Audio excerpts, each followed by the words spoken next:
sahabat tahu bacaan zikir habis sholat. Rasulullah bacanya pelan apa keras? Kan keras itu. Coba Rasulullah pelan, nggak tahu baca apa. Begitu dalil ini disampaikan, kata orang Wahabi apa? Ya kalau begitu imamnya nggak apa-apa keras. Yang penting jamaahnya jangan ikut. Mereka ini bikin aturan sendiri, saudara. Kan nggak ada hadis makmum nggak boleh zikir keras, nggak ada. Justru yang ada riwayat Imam Bukhari, Muslim, Abu Dawud, Tirmidzi, semuanya meriwayatkan dari Ibnu Abbas. Ibnu Abbas berkata, "Inna raf'as shaut bidzikri hina yansharifu nas minal maktubah kana ala ahdi Nabi sallallahu alaihi wasallam." Sesungguhnya mengeraskan suara jangan zikir ketika orang-orang selesai sholat 5 waktu. Itu berlaku pada masa Nabi sallallahu alaihi wasallam. Artinya apa? Pada masa Nabi jamaah itu zikirnya keras juga. Imamnya zikir keras, jamaahnya juga zikir keras. Jangan dikira gak keras itu. Kalau mendengar zikir keras, Wahabi langsung pergi. Ada murid saya mantan Wahabi. Saya tanya, ya kamu dulu waktu Wahabi kalau bermakmum di masjid, kalau ada zikir keras kamu pergi? Iya Kiai. Kenapa pergi? Oleh Ustadz kami suruh pergi. Mengapa begitu? Kata Ustadz itu bentuk hajar. Hajar itu perlawanan pada kemungkaran. Wong zikir dibilang mungkar. Yang mungkar tuh karaoke, saudara. Kalau karaoke memang ditinggal, zikir jangan. Dan ini kalau turun duluan justru melanggar sunnah. Karena kata para ulama, jamaah ini meninggalkan masjid, sholat berjamaah itu kapan? Yang sunnah itu ketika imam berdiri atau setelah imam berdiri, bukan berdiri duluan. Mengapa begitu? Dalam Sahih Bukhari, Imam Bukhari menulis babun tidharin nas qiyamal imam al-alim. Bab ini menjelaskan bahwa orang-orang itu akan berdiri menunggu imamnya berdiri duluan. Begitu imamnya berdiri baru berdiri. Ini namanya jamaah. Kalau berdiri duluan gak disiplin namanya. Mengapa begitu? Karena jamaahnya Rasulullah dulu begitu. Dalam hadis di bawah bab itu dari Ummu Salamah, fa idza qama Rasulullah sallallahu alaihi wasallam qamar rijal. Kalau Rasulullah berdiri dari tempat sholat, jamaah di belakangnya laki-laki baru berdiri. Ini kita, ya. Tapi kita banyak yang nggak ikut zikir. Mengapa nggak ikut zikir? Mau main HP di luar. Kan parah sekarang ini.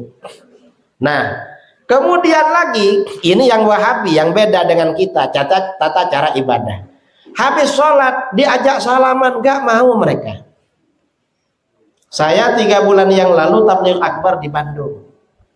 Orang tanya, Kiai, ini orang Wahabi baru masuk Wahabi, diajak salaman habis sholat tersinggung dia, gak mau kata. Lalu di Bogor 2 bulan yang lalu, Kiai, mereka ini kalau diajak salaman tangan kita dipukul. Apa ada dalilnya memukul orang yang ngajak salaman? Enggak ada dalilnya, itu menunjukkan akhlaknya jelek. Enggak punya akhlak namanya itu. Sebenarnya bagaimana? Bersalaman habis sholat itu biasa, saudara. Kata para ulama fuqaha di dalam kitab-kitab fikih, kalau sebelum sholat belum bersalaman, maka bersalaman sehabis sholat hukumnya sunnah.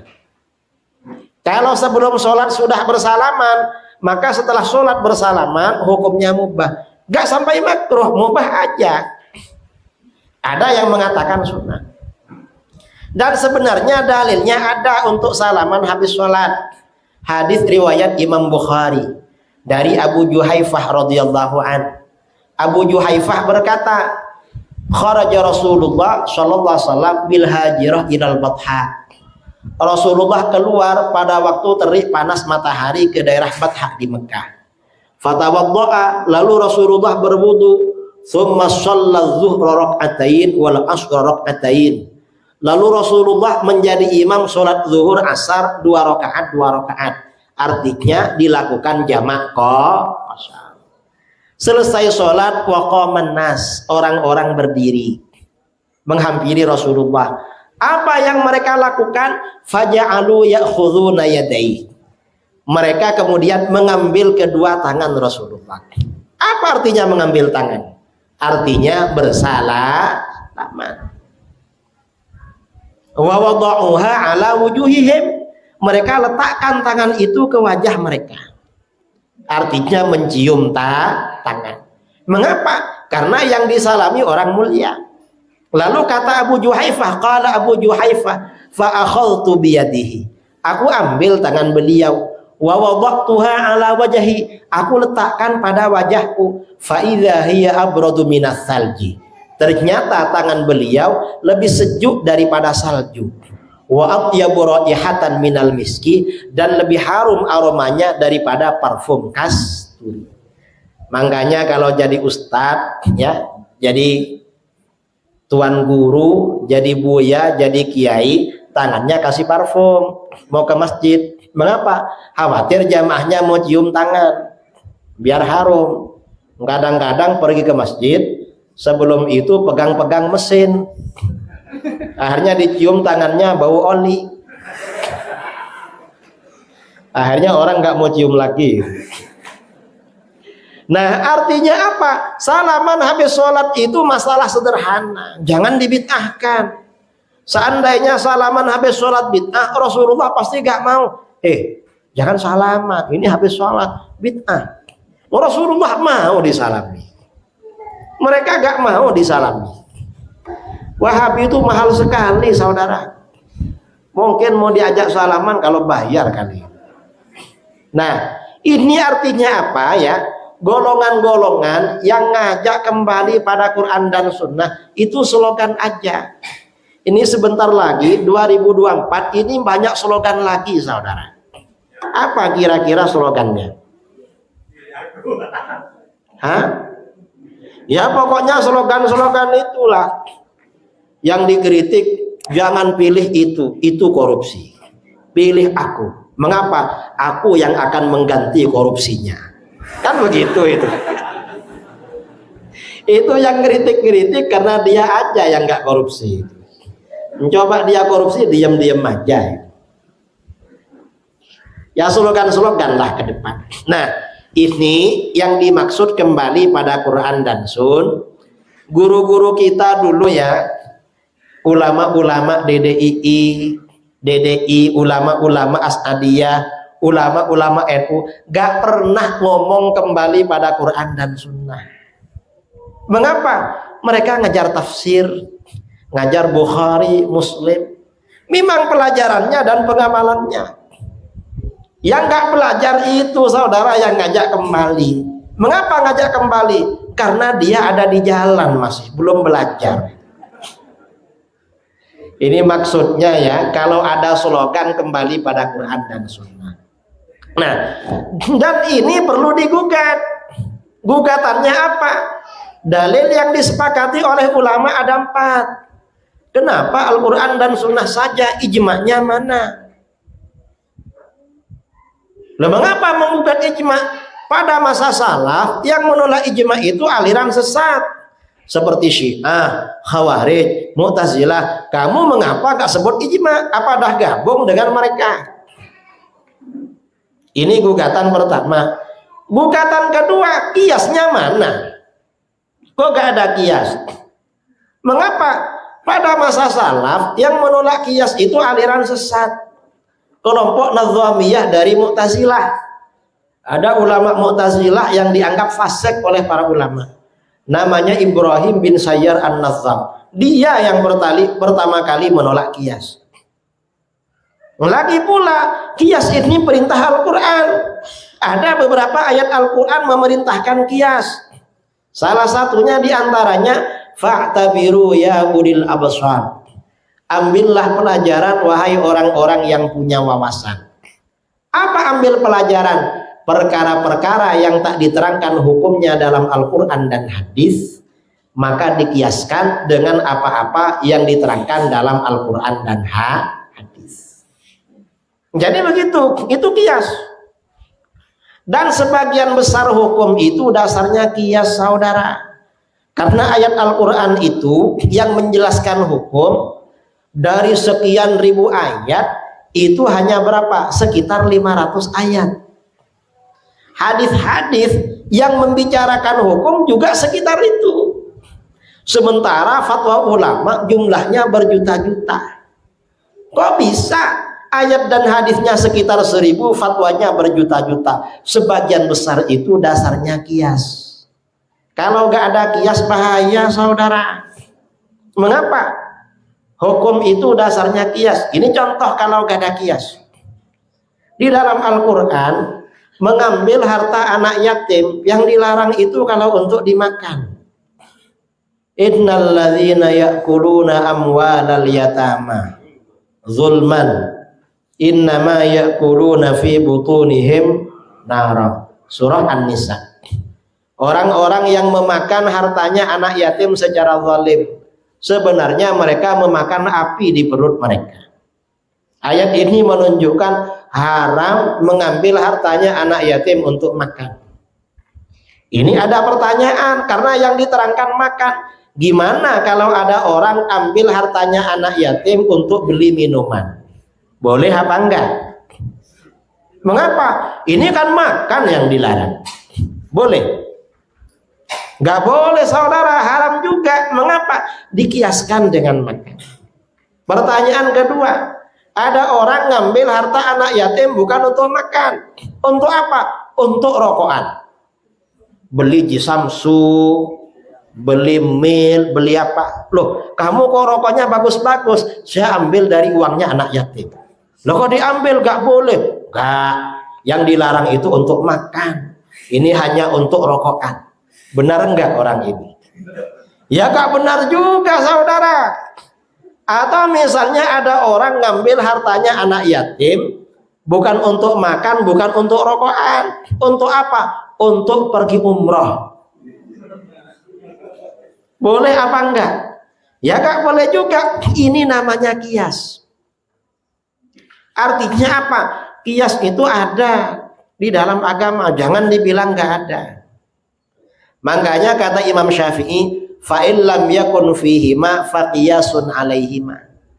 Kalau hukum itu gak diterangkan di dalam Al-Quran dan hadis, ya dikiaskan. Simpel ulama dulu.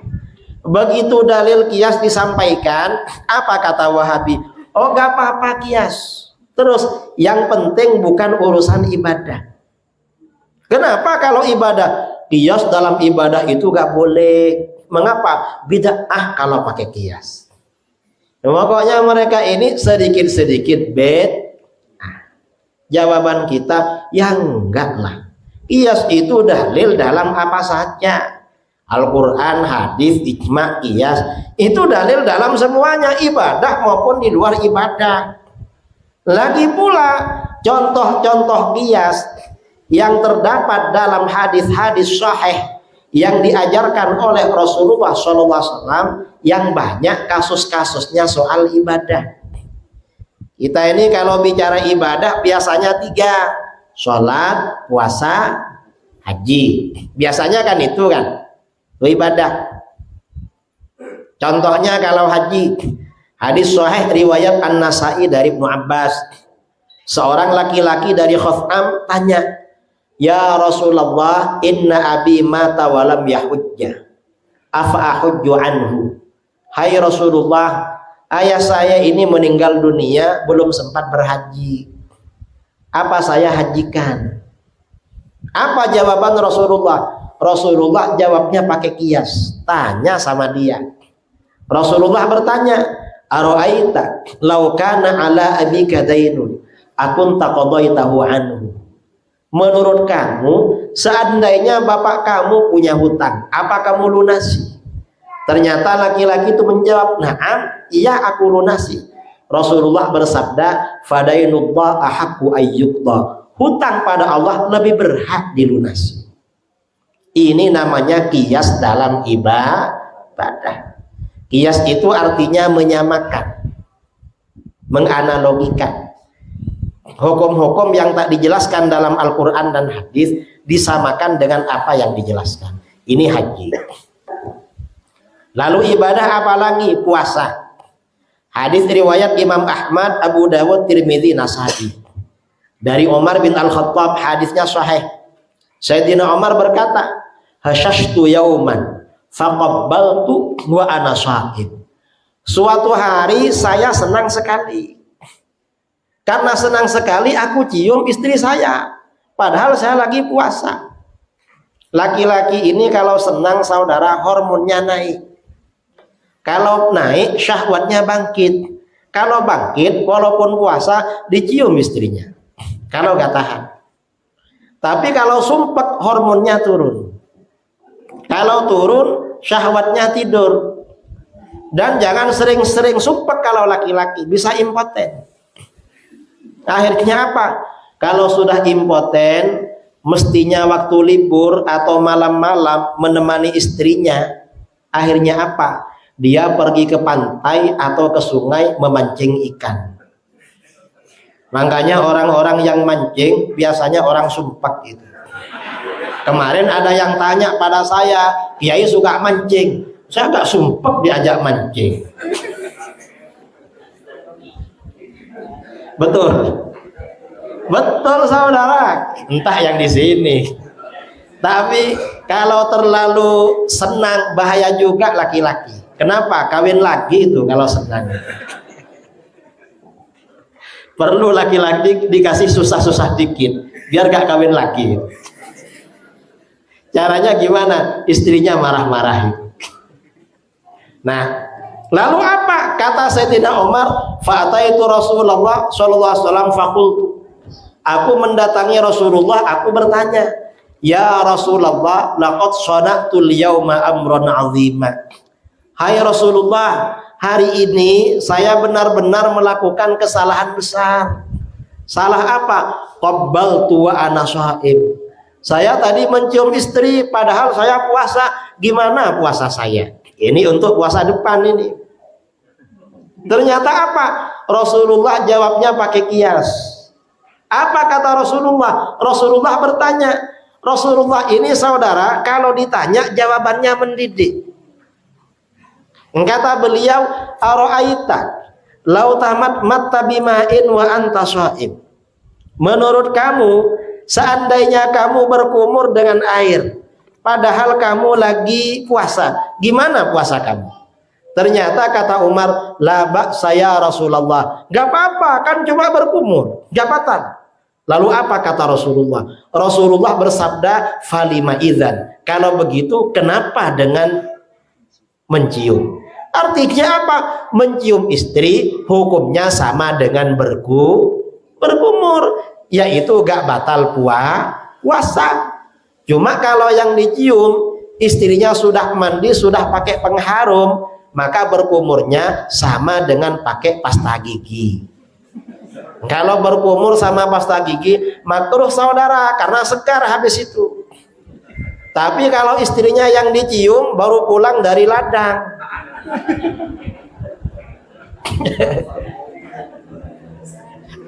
atau pulang dari mana? Dari pasar jualan ikan. Dicium sama suaminya, gak makruh itu, karena gak harum. Kalau lebih dari mencium, itu bukan berkumur saudara, berarti minum. Kalau minum berarti batal puasa. Nah, ini artinya apa? Kias dalam ibadah. Jangan dibilang nggak ada kias. Kalau nggak ada kias, ini mau merevisi ribuan jilid kitab-kitab para ulama. Siapa dia mau merevisi? Ini contoh kias dalam ibadah puasa. Ibadah apa lagi? Salat. Hadis riwayat Imam Ahmad, disahihkan oleh Al-Hakim dalam Al-Mustadrak, juga Az-Zahabi. Dari Ibnu Abbas radhiyallahu anhuma, Ibnu Abbas berkata, "Ataitu Rasulullah sallallahu alaihi wasallam fi akhiril lail." Aku mendatangi Rasulullah SAW pada akhir malam. Ibnu Abbas ini biasa keluar masuk rumah Rasulullah. Mengapa? Salah satu istri Rasulullah itu ada yang bibinya Ibnu Abbas, yaitu Siti Maimunah. Bibi menurut orang Bantaeng apa? Bibi juga. Tante. Jadi ada yang tantenya Ibnu Abbas, yaitu Siti Maimunah. Siti Maimunah ini bersaudara dengan ibunya Ibnu Abbas. Setelah masuk ke rumah itu, ternyata Rasulullah mau sholat tahajud. Akhirnya apa? Faqumtu khalfahu. Aku berdiri di belakang Rasulullah. Kesempatan bermakmum tahajud ini. Begitu aku berdiri, fa akhadha biyadi fajarrani faja'alani bihidai. Rasulullah mengambil tanganku, aku ditariknya, dibuat lurus dengan beliau. Karena makmumnya sendirian. Lalu apa? Falamma akbala Rasulullah sallallahu alaihi wasallam ala sholatihi khanistu. Begitu Rasulullah fokus pada sholatnya, saya mundur lagi. Ini Ibnu Abbas. Coba ada Wahabi, kira-kira Ibnu Abbas dibilang apa, saudara? Dibilang bid'ah.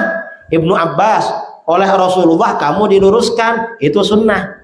Lalu kamu mundur, bid'ah. Ternyata apa? Ternyata enggak. Falamman sorofa. Ketika Rasulullah selesai sholat, qalali. Rasulullah bertanya kepadaku, ya Ibnu Abbas, mahlak. Ibnu Abbas, kamu ada apa? Ja'altuka bihidai fatahnas. Kamu tadi aku luruskan dengan aku. Kenapa kamu mundur lagi? Ternyata apa? Ibnu Abbas jawabnya pakai kias.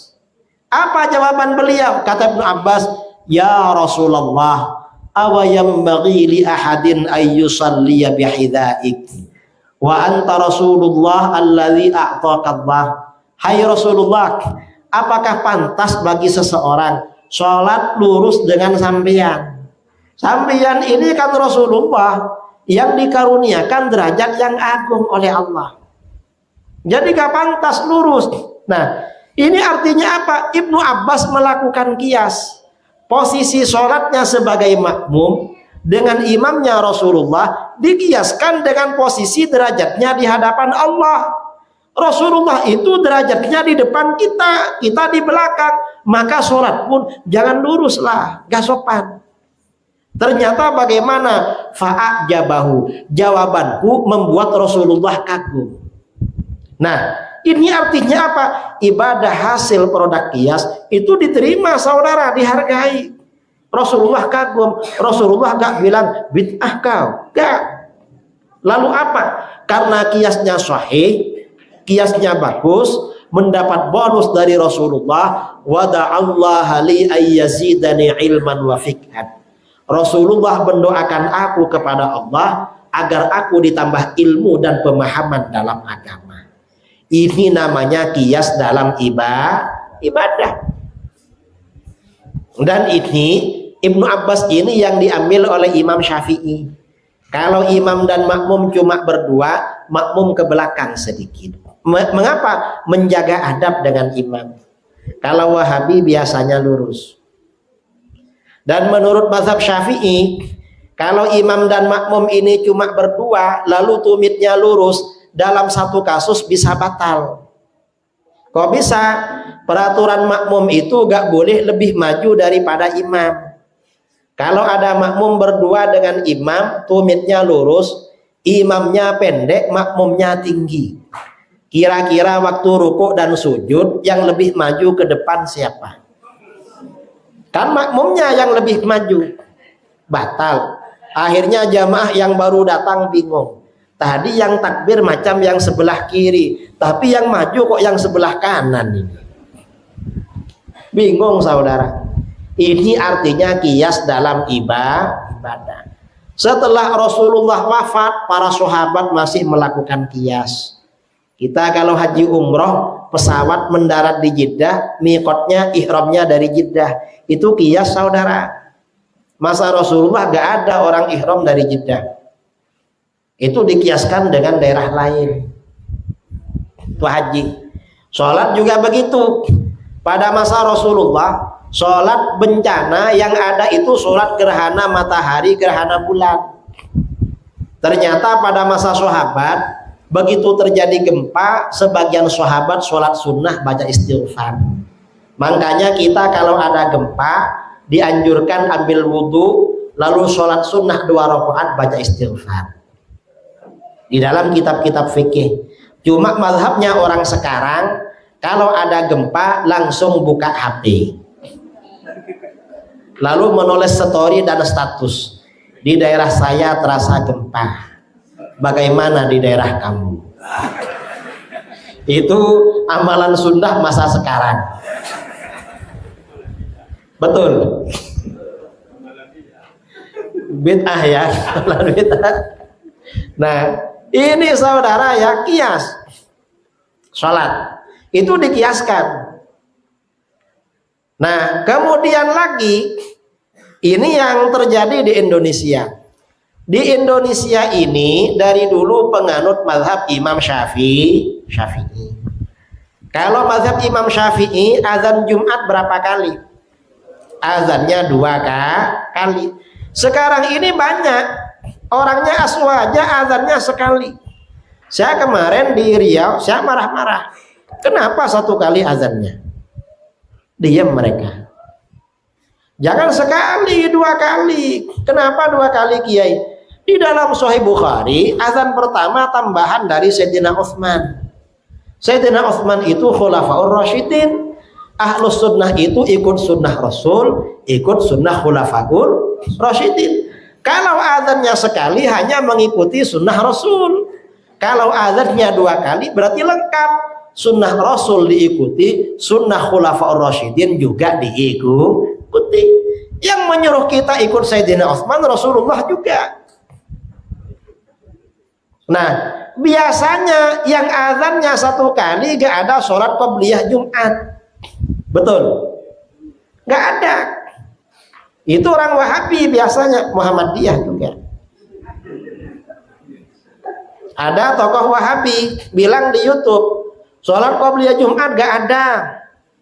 Mengapa gak ada? Sholat Jumat gak bisa disamakan dengan zuhur. Terus kamu ikut siapa? Ikut ahli hadis. Jawaban kita, yang ahli hadis bukan kamu. Siapa? Yang ahli hadis Imam Bukhari.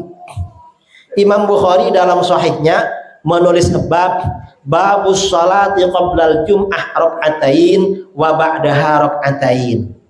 Bab ini anjuran sholat qabliyah Jumat 2 rakaat dan sholat ba'diyah Jumat 2 rakaat. Dalilnya ada berapa? Imam Bukhari dalilnya ada 2. Pertama hadis Ibnu Mas'ud, hadis yang bersifat umum, baina kulli adzanaini sholatun. Antara setiap azan dan iqamah ada sholat sunnah. Ini sholat qabliyah, berarti sholat maktubah apa saja ada qabliyahnya. Jumat maktubah ada qabliyahnya. Yang kedua hadisnya Ibnu Umar tentang sholat zuhur. Gimana kata Abdullah bin Umar? Karena Rasulullah Shallallahu Alaihi Wasallam yusalli qabla zuhri rak'atain wa ba'daha rak'atain. Rasulullah Shallallahu Alaihi Wasallam selalu salat sebelum zuhur 2 rakaat, setelah zuhur 2 rakaat. Ada pertanyaan, ini babnya salat qabliyah Jumat, ba'diyah Jumat, tapi hadisnya kok qabliyah zuhur, ba'diyah zuhur. Berarti menurut Imam Bukhari sholat Jumat dikiaskan, disamakan dengan sholat zuhur. Seandainya ada Ustadz Wahabi kesini lalu bilang gak ada sholat qabliyah Jumat, lalu Imam Bukhari datang ada sholat qabliyah Jumat, kira-kira saudara ikut yang mana? Ikut Imam Bukhari, jangan ikut yang ahli hadis abal-abal ini. Ahli hadas dia saudara, cuma bilangnya ahli hadis. Apa hujannya? Ya hujanlah gak apa-apa, biar gak pulang, mudah-mudahan lebat. Tapi saya mau ke bandara habis ini. Saya ini besok sore mengisi acara Isra Mi'raj dan haul di kota Jambi. Malamnya juga Isra Mi'raj. Lalu habis itu saya mau singgah ke pondok saya. Saya di Jember ada pondok, di Jambi ada pondok, di Riau, kemudian di Medan. Jadi kemana-mana ini keliling pondok. Untungnya di sini nggak punya, coba punya bermalam lagi itu. Nah, ini artinya apa? Qiyas dalam ibadah itu ada, saudara. Dan sebenarnya sholat qobliyah Jumat itu hadisnya banyak. Ada sekitar 4 atau 5 hadis. Hadisnya hasan dan sahih. Cuma hadis ini kesohihannya tidak sampai mencapai kriteria Imam Bukhari. Imam Bukhari ini mahal sekali, saudara. Apa? Mensahihkan hadis. Kalau ada hadis sahih gak sesuai dengan ekspektasi beliau, bahasa sekarang kan ya, ekspektasi. Gak sesuai persyaratan beliau. Beliau malah pakai qiyas itu. Orang sekarang gak mau sama qiyas. Bilangnya ahli hadis. Yang benar bukan ahli tapi ahli hadas. Makanya bilang, kalau ada orang bilang begitu, kamu ahli hadas kamu. Dan hadas akbar. Ini contoh qiyas. Artinya apa? Qiyas itu ada. Nah, kalau Imam Syafi'i ya, lalu ketika saya menjelaskan itu sholat qobliyah Jumat, yang di Riau tanya, Kiai, kapan kita ngerjakan sholat qobliyah Jumat? Kamu ini kok tanya? Ya sebelum sholat Jumat. Namanya qobliyah Jumat. Dan sholat qobliyah itu bisa dikerjakan sebelum sholat fardu, bisa setelahnya. Setelah Jumat bisa juga kalau qobliyah. Kamu meninggalkan sunnah.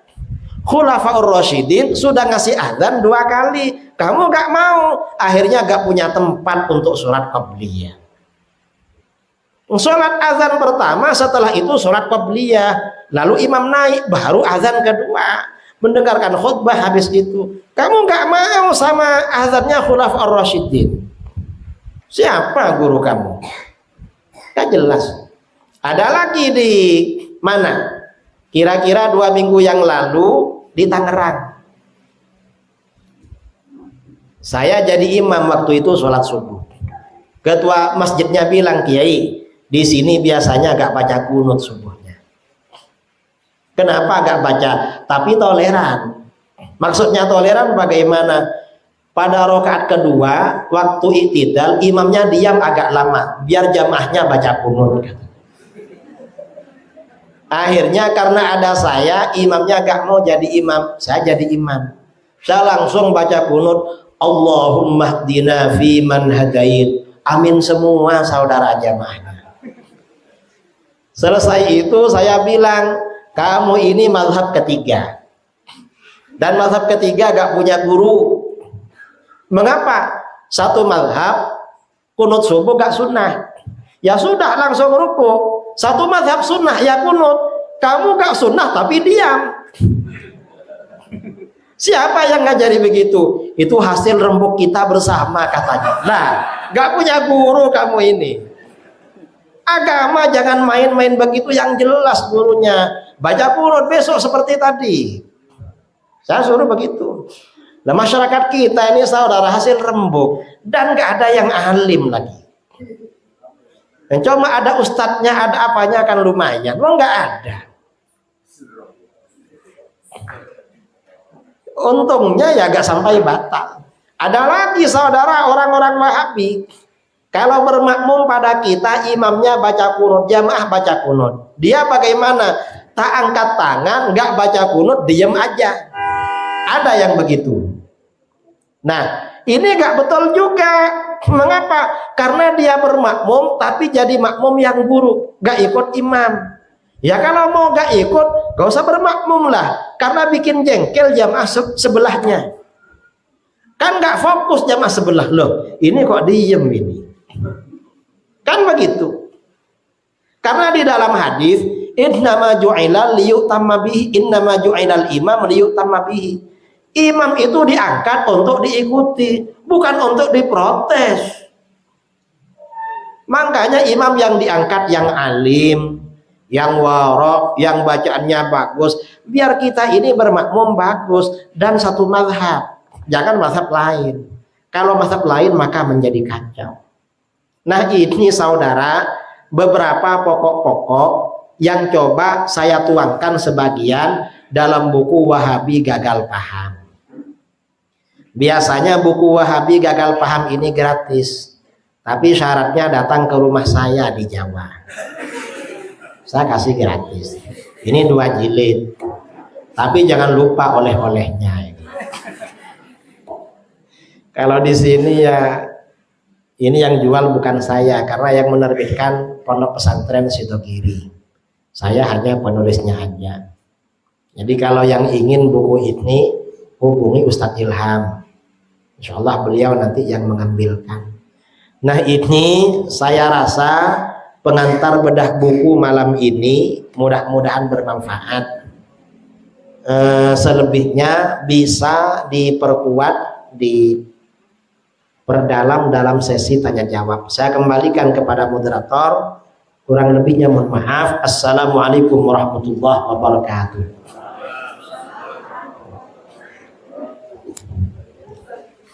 Alhamdulillah, itulah tadi beberapa penjelasan sebagian daripada isi Wahabi gagal paham ya, dari amaliyah hingga akidah. Untuk ya memanfaatkan waktu, kami persilahkan kepada para jamaah untuk mengajukan pertanyaan kepada guru kita. Ya. Ya. Mungkin ya, Pak Iwan, ya silahkan. Atau kita?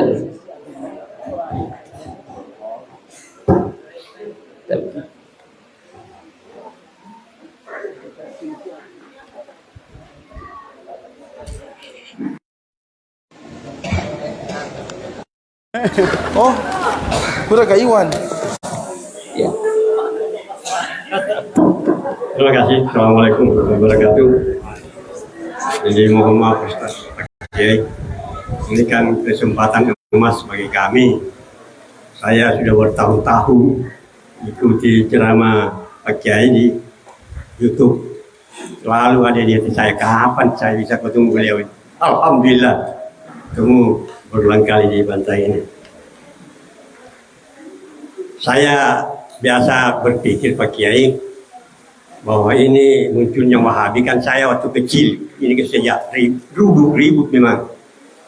Saya dulu pernah berkelahi dengan Wahabi di Bantai ini gara-gara tarwi. Ya karena guru saya itu ya ada Kiai Jabal Arfa, namanya Puang Hami, ini semua guru saya. Itu Puang Hami bawa badi naik di ujung. Ya, sehingga pada waktu itu saya tugas di Ansor, saya lakukan lomba tilawatil barazanji pertama di Indonesia. Nah, ini kembali kepada buku ini. Soalnya buku ini agak halus judulnya. Wahabi gagal paham. Dibandingkan dengan bukunya Sayyid Ahmad Zaini Dahlan. Saya ada miliki itu. Saya baca biografinya, beliau adalah guru para ulama Nusantara. Judulnya Menolak Mazhab Wahabi. Nah, saya setelah baca buku ini, baca juga bukunya Profesor Ali Jum'ah, ini juga halus. Judulnya Menjawab Dakwah Salafi Wahabi. Ini juga kenapa ditambahi Salafi? Saya tolak ini Salafi ini. Kenapa? Setelah saya lacak, saya juga biasa pelajari Pak Kiai. Ternyata ini Salafi ini ikutnya kepada Ibnu Taimiyah. Lah Ibnu Taimiyah setahu saya itu lahir pada tahun 724 Hijriah. Ini kan jauh. Dia belakang ulama Salafi.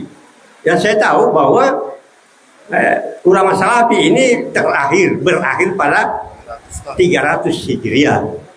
Jadi sekitar 400 tahun meninggalnya ini ulama Salafi.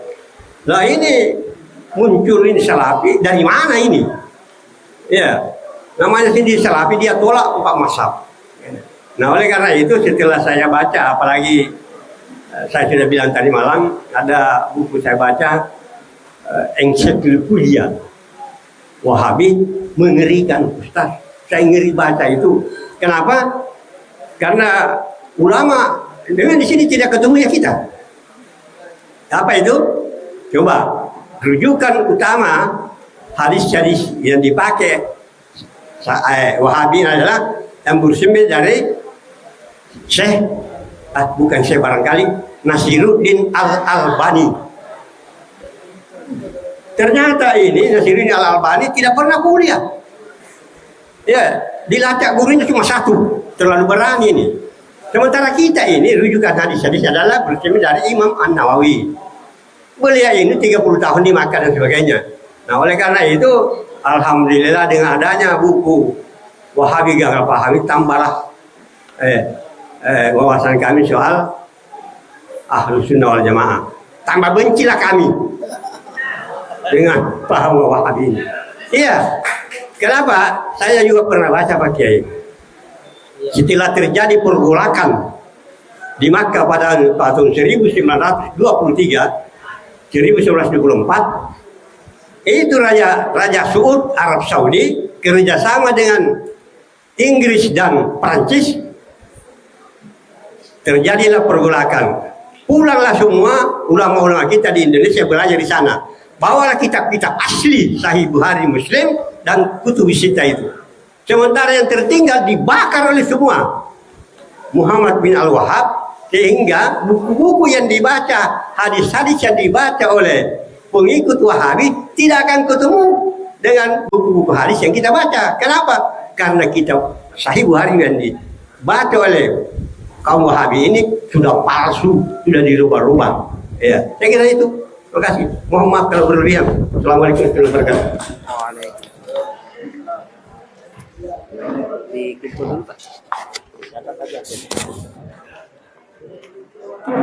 Bismillahirrahmanirrahim. Assalamualaikum warahmatullahi wabarakatuh. Alhamdulillah rabbil alamin wassalatu wassalamu ala asyrafil anbiya'i wal mursalin sayyidina Muhammadin wa ala alihi ajmain. Amma ba'd. Saya tadi oleh panitia memberikan mic ini, tapi saya merasa berdosa kalau beliau ini saya dahului Pak Kiai. Oleh karena itu saya agak kurang enak juga kalau saya duluan.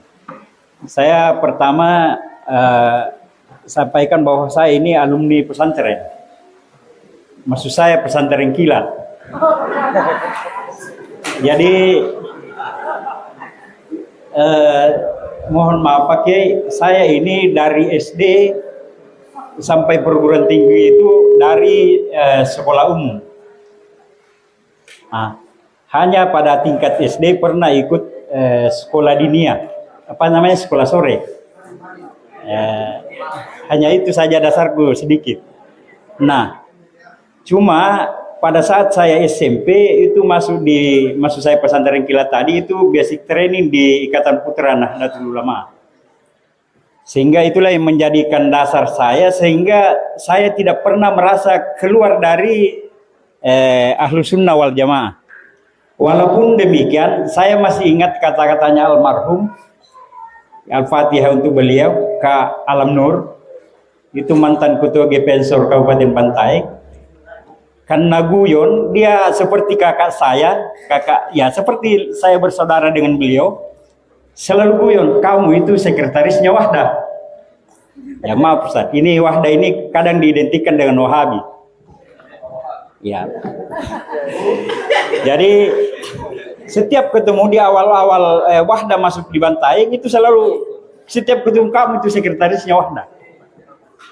Saya bilang jangan begitu Kak. Cuma kami ini mungkin pergaulan saya ya seperti itulah. Kadang mau pahami ya saya harus menyelam dulu. Jadi mohon maaf ini Pak Kiai, waktu saya kuliah di Makassar, saya paham bahwa Wahdah itu cikal bakalnya dari Yayasan Fathul Mu'in. Saya juga pernah masuk di situ selama 3 malam. Jadi saya tahu bahwa bisa dilihat di Google bahwa Wahdah itu dari Fathul Mu'in berubah jadi Wahdah. Bisa dilihat di Google. Karena dia itu protes ke Muhammadiyah pada saat dia menyatakan Muhammadiyah berasaskan Pancasila. Nah, itu. Sehingga begitu sejarahnya. Bahkan pernah saya juga didetikkan dengan HTI karena pernah juga mau tahu, sehingga pernah ikut juga demo-demo di depannya Monumen Mandala. Iya, saya pernah ikut. Nah, tapi saya ini orang yang tidak pernah lama di luar daripada kaidah-kaidah aswaja. Saya tidak pernah, Mas. Oleh karena itu saya di Makassar itu pernah juga ikut, kalau saya tidak salah, 2 kali ikut pengajiannya Syiah.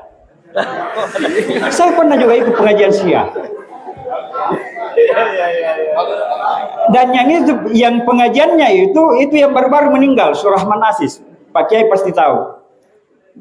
Dia ini adalah alumninya tokoh Syiah Indonesia.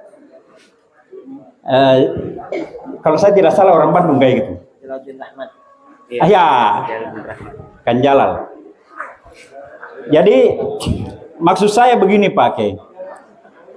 Kalau saya pahami dari sekian persoalan yang berkembang saat ini, kita ini kurang perhatian memang kepada warga kita, warga NU pada umumnya. Oleh karena itu, mungkin ada tetangga kita itu sudah masuk Wahabi, yang kadang kita tidak tahu, atau mungkin ada keluarga kita. Ya saya terus terang saja, di Bantaeng ini disinyalir bahwa 3 masjid yang sebelumnya itu berbasis NU dalam kota itu dipegang oleh Wahabi sekarang. Coba kita lihat di Masjid Tapanjing, yang dulu itu pengajiannya selalu dibawakan oleh Kiai Haji Yusuf Harun. Sekarang ini sudah mulai goyang juga. Begitu pula di asrama polisi, termasuk di Pak Bineang. Pak Bineang itu Jalan Mangga, setahu saya waktu saya anak-anak, basisnya NU juga di situ. Ini. Lalu kemudian kalau yang saya pahami, termasuk saya ikut di pengalaman saya di saat awal di Fathul Muin itu, karena kebetulan ada orang Bantaeng yang sekarang tokohnya Wahda, ada di sana. Itu yang panggil saya bermalam 3 malam di Fathul Muin. Fathul Muin itu sekretariatnya di Abdullah Sirwan. Saya terus terang saja. Yang saya maksud di sini, Pak, yang masuk di mereka pada saat itu teman-teman kami itu ada dari akuntansi, ada kedokteran, ada teknik mesin dari Unhas, bahkan ada yang ke Sudan. Beberapa negara itu sudah dia kunjungi pada saat tidak tahu selesai kuliahnya atau tidak. Yang saya maksud di sini, Pak,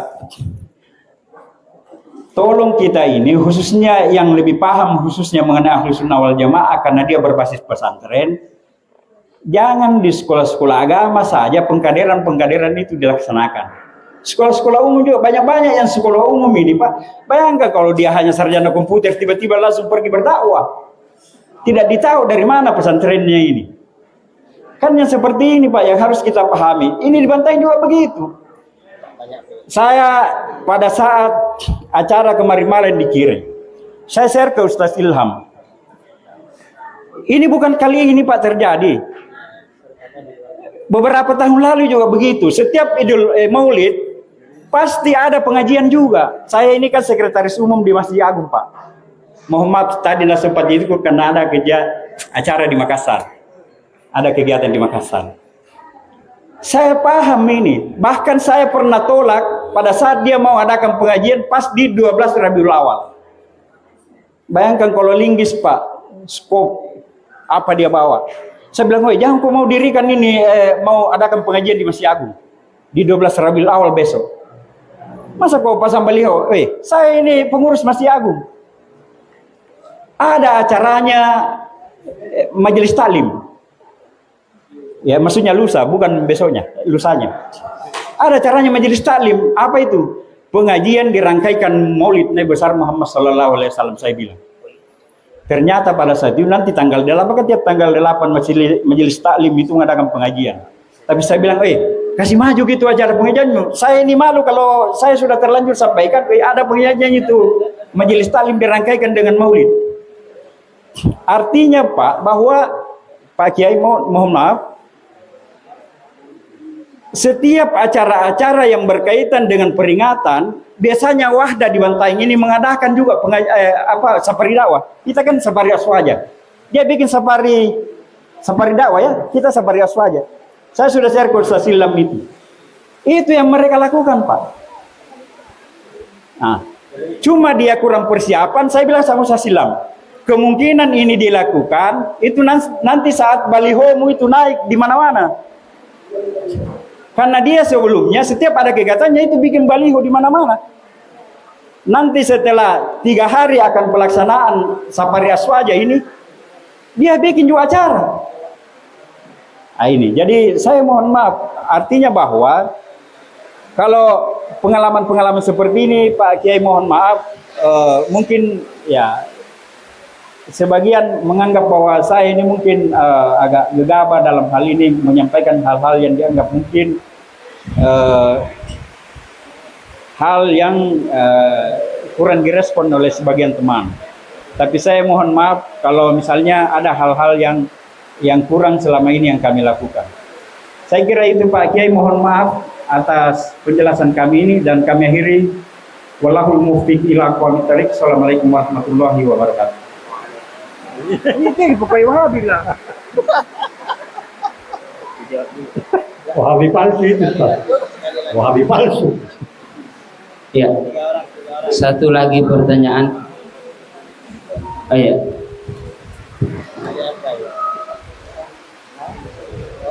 Baik, terima kasih. Assalamualaikum warahmatullahi wabarakatuh. Alhamdulillah wa syukurillah.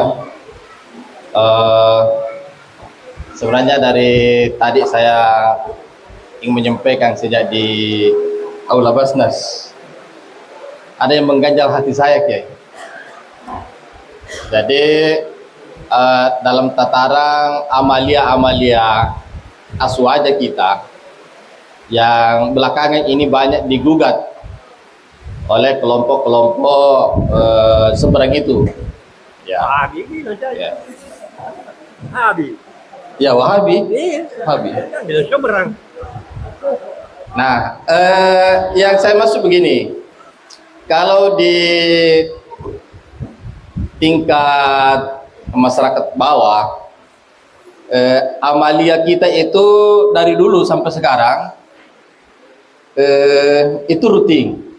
Tapi belakangan sudah mulai terkikis. Ada yang seperti rasa malu-malu kalau mau adakan itu, karena terpengaruh oleh tetangganya seperti yang disampaikan Pak Iwa. Kalau kita di sini, setiap ada acara-acara apa saja, itu selalu diiringi dengan pembacaan kitab Barzanji. Masuk rumah Barzanji, ada kitanan Barzanji, ada nikahan Barzanji, ada mau berangkat haji Barzanji, sampai sekian lama selama di Mekah tetap Barzanji, terus menerus, sampai-sampai ada pernah tanya saya, tapi pada saat itu saya juga agak bingung, kita mau pakai dalil apa ini? Ya, terpaksa saya pakai dalil akli saja. Karena yang dia tanyakan itu, kira-kira ini orang NU, kenapa setiap acara ada baca Barzanji? Saya bilang, kenapa kalau baca Barzanji? Nggak suka kok. Jadi dia bilang, cuma saya mau tahu apa manfaatnya. Saya bilang begini, sudah tidak dibaca itu apa arti-arti yang ada di dalam kitab Barzanji itu? Ya, kalau tidak pernah membaca, saya kasih tahu kok bahwa runtut isinya itu seluruh sejarahnya Nabi. Dan kita cinta Nabi kalau kita tahu sejarahnya. Jadi saya bilang, nah, ulama-ulama kita dulu mengajarkan bahwa siapa yang memahami sejarahnya Nabi dan mencintai Nabi, itu akan ada berkahnya. Dan itu yang kita pegangi. Nah, saya ambil potongan hadis yang sangat familiar. Saya bilang ada kata Nabi, man ahabbani karena ma'i fil jannah. Nah, jadi saya bilang kalau tidak mau baca bersanji, tidak mau ikutan, tidak usah. Tapi jangan kau halangi orang-orang yang mau bersanji, karena sudah diyakini bahwa berkahnya ada. Nah sekarang karena sudah mulai ada pengaruhnya kelihatan di masyarakat, nah itu tadi kita perlu memperkuat kembali basis-basis kita. Nah seperti yang saya sampaikan tadi malam bahwa kita ini perlu strategi, dan tadi malam sudah ada gambaran bahwa strategi kita harus mengembalikan itu kompak kembali. Tapi keresahan saya tetap ada, karena seperti saya sampaikan tadi malam bahwa kita ini sudah dikepung, bukan saja Wahabi yang sudah terlembagakan, ya Wahabi pinggiran pun itu banyak berseliweran di luar sana, ya bahkan dengan label-label lain pun itu sudah banyak berseliweran. Selain Wahabi, ada juga kelompok-kelompok lain yang sekarang ada di Bantaeng. Ada LDI, LDI yang konon kabarnya dulu itu Islam Jamaah, ya kemudian berevolusi dengan nama lain. Itu juga ada. Jadi ada sekian banyak pemahaman-pemahaman yang berseliweran yang sekarang ini mengepung Bantaeng ini. Bantaeng ini kecil sehingga mudah terbaca. Nah, oleh karena itu mungkin dengan kehadiran Kiai memberikan spirit baru kepada kita semua dan kawan-kawan agar kita tidak lengah dengan ini. Kemudian ini juga di beberapa lembaga-lembaga organisasi yang konon kabarnya berafiliasi sama dengan ideologinya NU, katakanlah DDI, Asadiyah, ini juga harus satu bahasa. Nah, kalau dia bisa terhimpun dalam Arabita yang kita sudah ada wadahnya, saya kira ini bisa diminimalisir.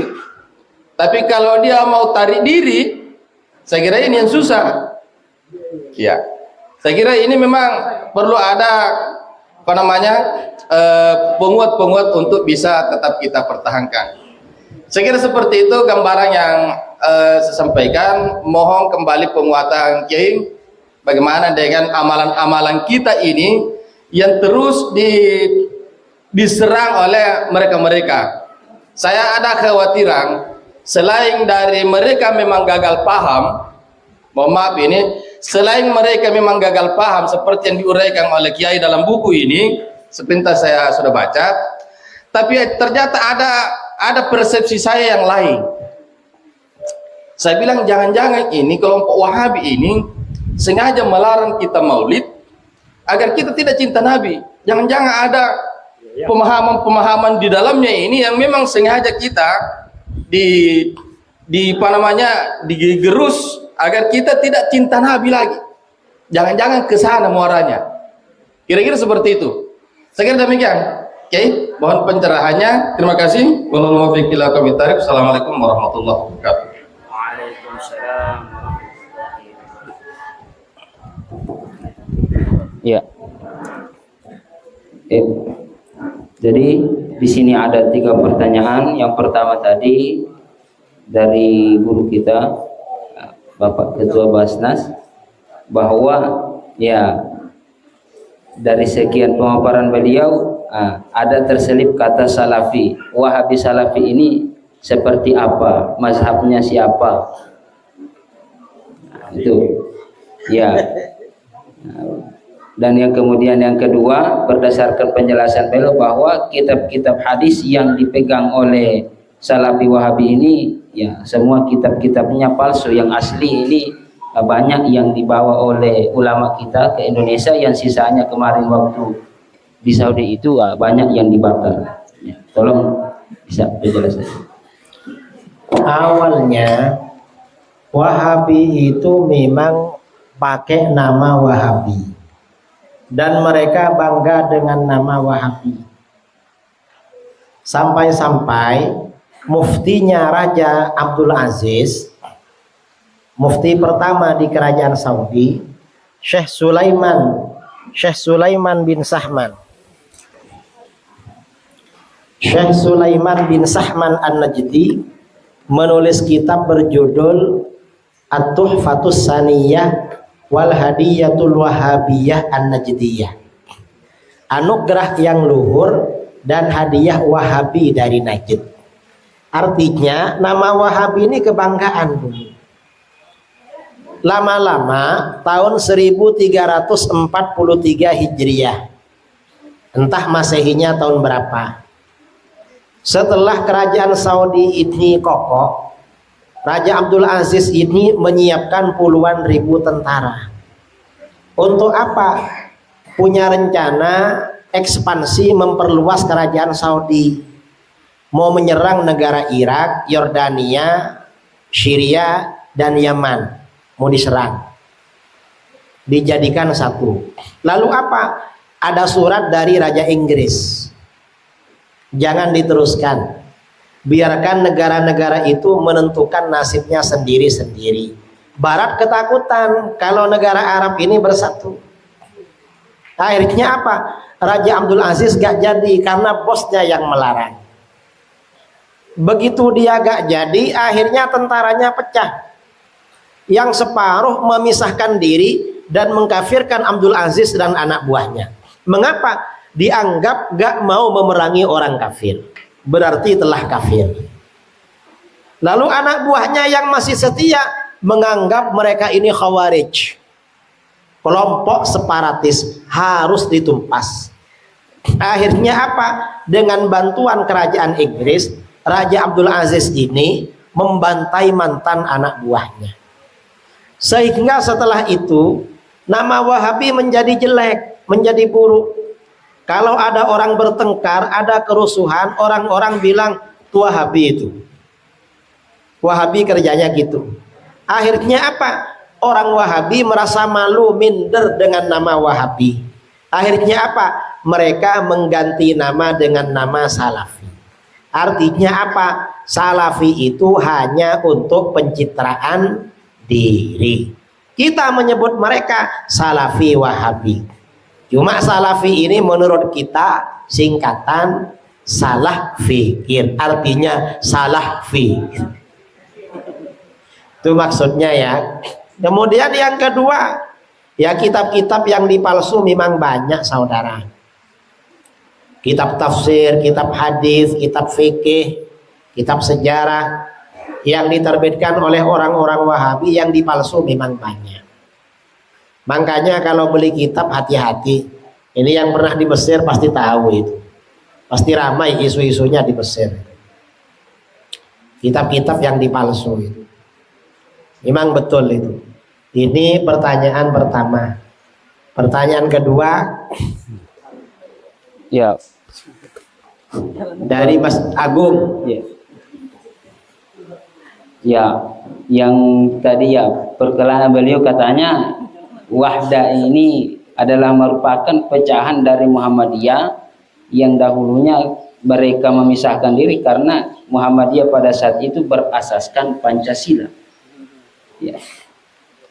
Jadi memang setelah Pak Harto itu menetapkan asas tunggal Pancasila, maka bagaimana Kiai As'ad Syamsul Arifin Situbondo datang ke istana. Kiai As'ad waktu itu katanya dihalangi oleh pengawal, tapi pengawalnya takut karena berwibawa kan. Pak Harto ditanya, Soeharto, apa benar kamu mau merubah dasar umat Islam dengan Pancasila? Oh enggak Kiai, itu dasar negara. Asas tunggal itu dasar negara. Adapun Islam ya urusan Islam, agama Islam. Makanya NU menerima asas tunggal Pancasila. Itu asas dalam bernegara. Muhammadiyah menerima juga. Ada sebagian kelompok yang enggak menerima memang. Kalau kita menerima, itu bernegara. Nah, kalau masalah wahdah ini pecahan dari Muhammadiyah, itu bukan urusan kita, wong kita bukan orang wahdah. Tapi memang wahdah ini Wahabi. Kalau Wahabi, ketuanya kan orang sini, orang Sulawesi ya, Ustadz Zaitun, ngaku pada saya Wahabi Gus katanya. Kalau jumpa saya, tapi Ustadz Zaitun ini Wahabi kayaknya ya agak goyah juga. Karena kalau jumpa saya pas waktunya sholat, minta saya jadi imam. Gus, sambian jadi imam. Kenapa saya? Tabarruk. Katanya tabarruk. Mereka ini mensyirikkan tabarruk. Tapi kalau ngomong tabarruk juga ya. Jadi dan sekarang sudah pakai songkok putih dan gelarnya kiai. Dan kiai ini kan aswaja mestinya. Kalau Wahabi itu ustad. Kalau ustad, kalau Wahabi hanya tingkatan ustad. Kalau sampai kiai itu aswaja harusnya, biasanya mursyid atau apa yang alim-alim, baru kiai. Itu kalau kiai secara spiritual. Kalau kiai secara perjalanan beda saudara di Jawa. Kiai di Jawa kalau masih istrinya satu itu ustadz. Kalau sudah berani nambah baru kiai. Itu ya pertanyaan kedua, wallahu a'lam. Tak maksudnya wahdah. Ya. Ya, selanjutnya pertanyaan ketiga, mohon penguatan terkait tentang amalia-amalia yang sekarang ini semakin terkikis, khususnya pembacaan berzanji. Pembacaan berzanji atau maulid di Saudi Arabia itu dibaca untuk momen-momen penting. Orang Saudi yang aswaja, anaknya mau berangkat ke luar negeri baca maulid, anaknya mau ujian baca maulid, mau menikah baca maulid terus saudara, bukan cuma Indonesia. Cuma maulidnya diam-diam di sana karena pemerintahannya Wahabi. Dasarnya apa baca maulid? Di dalam kitab-kitab hadis itu ada bab-bab, terutama di kitab sholawat. Ada kitab sholawat berjudul Jila'ul Afham fi sholati wassalam ala khairil anam. Ini karangan ulama panutan Wahabi, Syekh Ibnu Qayyimil Jauziyah. Ada kitab juga berjudul Al-Qaulul Badi' fi sholati ala al-Habibis Syafi', karangan Imam Al-Hafidz Syamsuddin As-Sakhawi, ahli hadis. Dan kitab-kitab yang lain memang indal umuril muhimmah dianjurkan baca sholawat. Sholawat diantaranya maulid. Ketika menghadapi momen-momen penting memang anjurannya itu, dan itu ada hadisnya. Nantilah kita buatkan dasar-dasarnya. Masalah penguatan amaliyah aswaja, saya ini kesini sebenarnya kan safarinya Isra Mi'raj. Ceramahnya di mana-mana Isra Mi'raj. Cuma malam ini aja yang bedah buku Wahabi gagal paham. Kalau mau pelatihan gak apa-apa, nanti cari hari libur. NU bisa kerjasama dengan pondok-pondok besar seperti DDI, As'adiyah atau apa gitu. Kumpulkan beberapa orang, maksimal 50 orang. Berapa hari? Kalau bisa 2 hari atau 3 hari. Nanti saya datang, saya kasih pelatihan. Nanti janjian waktunya. Memang kalau ceramah seperti ini selesai ya selesai.